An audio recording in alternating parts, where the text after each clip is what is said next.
C'est l'heure du journal de l'Afrique. Soyez les bienvenus sur France 24. À la une ce soir, ces frappes aériennes à Goma, dans l'est de la République démocratique du Congo. Elles ont ciblé un quartier résidentiel et ont fait plusieurs morts dans la nuit de mardi à mercredi. Le président français Emmanuel Macron a déploré la mort d'une humanitaire française. Nous serons à Kinshasa dans ce journal. Plus que quelques jours avant la présidentielle en République du Congo, l'occasion pour nous de nous intéresser aux défis pour le prochain président. À Pointe-Noire, la capitale économique, c'est l'accès à l'eau courante qui reste très problématique. Reportage dans un instant. Et puis à la fin de ce journal, on vous emmène au Tchad à la découverte de l'animal roi du désert, le dromadaire. Il fait le bonheur des habitants lors des festivités locales, mais vous allez voir qu'il est surtout apprécié pour ses talents de sprinter. Reportage à suivre. Un quartier résidentiel de Goma, grande ville de l'Est de la République démocratique du Congo, contrôlé par les rebelles de l'AFC M23, a été ciblé dans la nuit de mardi à mercredi. Ces frappes aériennes, probablement des drones, ont fait plusieurs morts, dont une humanitaire française. Le président Emmanuel Macron a manifesté son soutien à sa famille, ses proches et ses collègues. Écoutez. C'était vers 4 heures du matin. Pendant que nous dormions, nous avons entendu une explosion. En sortant pour voir ce qui se passait, nous avons immédiatement aperçu des flammes. Nous sommes voisins de l'endroit où la bombe est tombée. Elle est tombée dans la parcelle à côté de celle de notre voisin. Nous avons aussi constaté que les vitres de notre maison ont été endommagées. La peur est inévitable. Nous avons très peur à cause des drones qui détruisent nos biens. Ces drones frappent quand on ne s'y attend pas. Ils ciblent des zones habitées par des civils et non par des militaires. Voilà pour les réactions à Goma. À Kinshasa, le gouvernement congolais a finalement réagi ce soir par voie de communiqué. Il a affirmé que les circonstances de ces incidents et l'origine de ces explosions font l'objet d'une enquête. Retour sur l'attaque avec notre correspondante à Kinshasa, Aurélie Bazaraki-Bangoula. L'attaque s'est produite à l'aube dans le quartier résidentiel d'Imbi. Une maison a été ciblée par une frappe de drone. Elle a été incendiée et la toiture détruite. C'est dans cette maison que résidait Karine Buisset, une Française humanitaire d'UNICEF. L'agence des Nations Unies s'est dite dévastée et indignée par la mort de leurs collègues. 2 autres personnes civiles ont également été tuées selon les Nations Unies. Alors pour l'heure, il est impossible de déterminer l'origine exacte des frappes de drones. L'AFC M23 accuse les autorités congolaises. Pour Corneille Nangaa, cette attaque avait pour cible des chefs de la rébellion, mais aussi l'ancien président Joseph Kabila, qui a l'habitude de séjourner à Goma et qui possède une maison située à moins de 100 mètres de la frappe de drone. Depuis plusieurs semaines, les rebelles affirment que l'armée congolaise mène des attaques de drones sur leur position. L'AFC M23 avait annoncé début mars la mort de l'un de ses porte-parole, Willy Ngoma, dans une frappe de drone. Les Nations Unies ont condamné fermement l'usage de drones d'attaque qui mettent en danger les populations civiles et le personnel humanitaire. Cette escalade de violence, affirment les Nations Unies, est préoccupante. Cette attaque meurtrière au Soudan, des dizaines de civils ont été tués dans des frappes de drones dans le sud du pays, selon des sources médicales, dans l'état du Nil Blanc, qui se situe à l'est du Kordofan Sud, visé quotidiennement par des attaques de drones. Une frappe a tué 17 civils mercredi, toujours selon une source médicale. Le nouvel homme fort de Madagascar, le colonel Michael Randjanirin, a annoncé la suspension du gouvernement et la nomination prochaine d'un nouveau Premier ministre. La présidence n'a fourni aucune explication. Les réactions avec notre correspondante à Tananarive, Aurélie Couman. J'accepte sereinement la décision de mettre fin à mes fonctions. Erin Salam Razaounarivel a donc acté son départ ce mardi. Si aucune raison officielle n'a été communiquée, ce limogeage pourrait sanctionner l'échec de contrat de performance, car effectivement, en octobre dernier, le colonel Michael Randjanirin avait imposé à ses ministres des résultats sous 60 jours, un délai désormais dépassé et qui n'a pas eu d'avancée suffisamment notable selon plusieurs observateurs. Mais au-delà du bilan technique, cette dissolution apparaît dans un contexte assez délicat. Le 28 février dernier, le colonel Randianirin s'est engagé auprès de la SADC à organiser des élections d'ici 24 mois. Un calendrier donc très serré qui impose la mise en place d'une concertation nationale et la réforme d'un code électoral. Pour les organisations de la société civile, la refondation ne peut plus se permettre de mauvais casting ni d'avancer sans dialogue structuré avec les forces vives. Ça confirme ce que nous avions dit, il faut cette concertation pour qu'on puisse avancer dans un climat suffisamment apaisé pour ne pas avoir d'incertitude, pour ne pas se heurter à de ce genre d'incidents finalement, parce que destituer un gouvernement, c'est quand même un échec quelque part.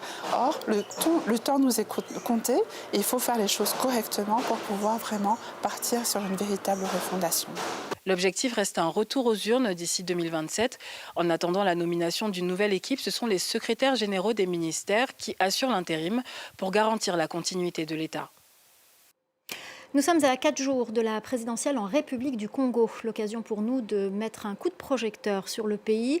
Ce soir, nous allons à Pointe-Noire, la capitale économique. Là-bas, l'accès à l'eau courante reste un défi pour de nombreux quartiers. Malgré des projets de réhabilitation du réseau et des programmes d'extension, de nombreux habitants continuent de dépendre des forages et des puits. Reportage de Vivace Mombwana. Au quartier Ngofo, Eric fait le même rituel tous les matins. Ce père de famille prépare ses bidons, direction le forage le plus proche. Je suis obligé de me rendre au forage pour me procurer de l'eau parce que les pompes dans ce quartier-ci sont devenues les monuments. Ça fait vraiment un bout de temps que l'eau ne coule plus. À Pointe-Noire, accéder à l'eau potable est un défi du quotidien. Installation vétuste, vieillissante et mal entretenue, le service public ne fonctionne plus dans certains quartiers. Excédés, certains vont jusqu'à couper leur tuyauterie pour ne plus payer un service inexistant. Nos pompes sont inutiles, l'eau ne coule plus. Je ne peux plus me laver ou faire la vaisselle, alors je viens ici, mais parce que je n'ai pas le choix. La Congolaise des eaux nous oublie, sauf pour les factures. Alarmée par la pénurie d'eau courante, cette association de consommateurs a rédigé un rapport pour alerter les autorités de la ville. L'ONG dénonce une mauvaise gestion des fonds destinés à l'entretien du réseau d'eau. Pour chaque année, le consommateur paye 19 700. Et lorsqu'on étale ça sur le nombre des abonnés, ces taxes-là pour l'entretien réseau font 2,200 milliards. Alors où vont ces 2,200 milliards? La Congolaise des eaux n'a pas répondu à nos demandes d'interview. Quelques stations d'eau potable ont quand même été construites dans les 2 principales villes du pays. 300 fonctionnaient à Brazzaville. Des mesures encore largement insuffisantes pour garantir de l'eau courante aux 2 millions d'habitants de la capitale congolaise. En Afrique du Sud, l'armée a commencé à se déployer ce mercredi dans des quartiers de Johannesburg gangrénés par la violence. Sa mission, aider la police dans sa lutte contre la criminalité organisée. Laurent Berstecher. Des dizaines de véhicules blindés, remplis de soldats armés jusqu'aux dents. Pour combattre le crime organisé, l'Afrique du Sud sort l'artillerie lourde. Postés devant chez eux pour observer l'impressionnant défilé, les habitants du quartier de Riveléa à Johannesburg ont accueilli avec enthousiasme l'arrivée des militaires. Je pense que les choses vont se calmer. Les criminels savent que l'armée est présente. Donc le trafic de drogue et les fusillades vont enfin cesser. Le déploiement de l'armée avait été annoncé le mois dernier par Cyril Ramaphosa afin de lutter contre le crime organisé, décrit par le président comme la pire menace pour la démocratie sud-africaine. En moyenne, 60 meurtres sont commis chaque jour à travers le pays, où des réseaux criminels se livrent une guerre sans merci pour le contrôle des territoires et des trafics. Mercredi, les militaires ont mené plusieurs perquisitions dans le quartier de Riveléa. Et si leur présence rassure, certains habitants redoutent une simple démonstration de force pour les caméras et réclament un déploiement sur le long terme. Combien de temps vont-ils rester pour nous protéger? Dès qu'ils partiront, tout redeviendra comme avant. Il y a trop de morts dans cette communauté. Donc je prie pour qu'ils restent et qu'il y ait une présence militaire constante. À terme, le déploiement militaire couvrira 5 des 9 provinces du pays, les plus touchées par la criminalité, et doit durer une année entière. Dans le reste de l'actualité, en bref et en images, ces intempéries dans le sud de l'Éthiopie, des inondations et des glissements de terrain ont causé la mort d'au moins 48 personnes. 95 autres ont disparu.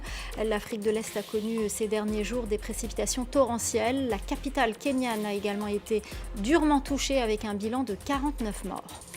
Le chef de l'État tchadien Mahamat Idriss Déby et son entourage dans le viseur de la justice française. Elle enquête sur l'affaire dite du cash du Royal Monceau. Le président et ses proches ont dépensé ces dernières années près de 900 000 € dans le célèbre palace parisien, dont la quasi-totalité en espèces. Des révélations de nos confrères de Mediapart. La réponse de la Côte d'Ivoire à Amnesty International. L'ONG a dénoncé hier des arrestations et des détentions sans fondement en marge de manifestations interdites durant la campagne présidentielle d'octobre 2025. Ce mercredi, les autorités ivoiriennes ont qualifié ces accusations de, je cite, « jugement de valeur inapproprié ». On vous emmène ce soir dans le désert tchadien où le dromadaire occupe une place centrale parmi les événements autour de l'animal. La course de dromadaire, il s'agit d'un événement sportif très attendu et pris très au sérieux par les participants et les dromadaires. Notre correspondant Harold Girard a suivi l'un des compétiteurs. Reportage. Alors que la course est prévue dans 2 jours, Yacoub Adam Diogoy prépare son dromadaire. Parmi les compétiteurs, il est reconnu comme l'un des meilleurs. Pour lui, tout passe par une bonne mise en condition de sa monture. Si vous voulez amener votre dromadaire à la course, il faut lui donner du mil, petite dose par petite dose, pendant 10 jours. En tout, ça doit faire entre 1 et 2 coraux de mil. Il faut échauffer le dromadaire, puis le faire bouger un peu avant de le remettre au repos. Le dromadaire représente une partie importante de la culture du désert tchadien. La course a lieu à l'occasion du Festival international des cultures sahariennes. À l'ouverture de celui-ci, l'animal est mis à l'honneur lors des célébrations. Pas d'apparat pour le dromadaire de Yacoub. Lui reste concentré sur son objectif. Il y a ceux qui décorent juste un peu leur dromadaire et d'autres beaucoup plus. Chacun met ce qu'il possède. Certains mettent sur leur dromadaire l'ensemble des artifices qu'ils ont à la maison.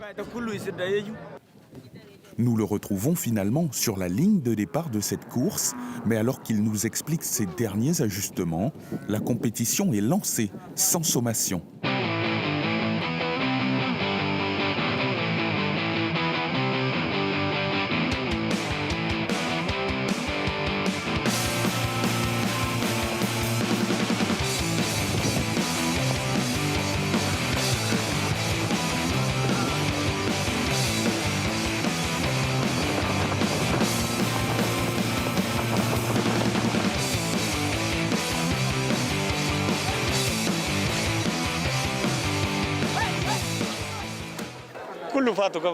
Ce n'était pas une bonne course, on est parti après tout le monde.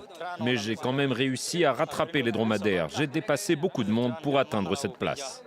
Malgré un départ en catastrophe, Yacoub a réussi à terminer la course parmi les 30 premiers jockeys. Il repartira sans prix, mais avec le sentiment d'avoir honoré sa culture. Voilà, c'est la fin du Journal de l'Afrique. Restez avec nous, l'info continue sur France 24.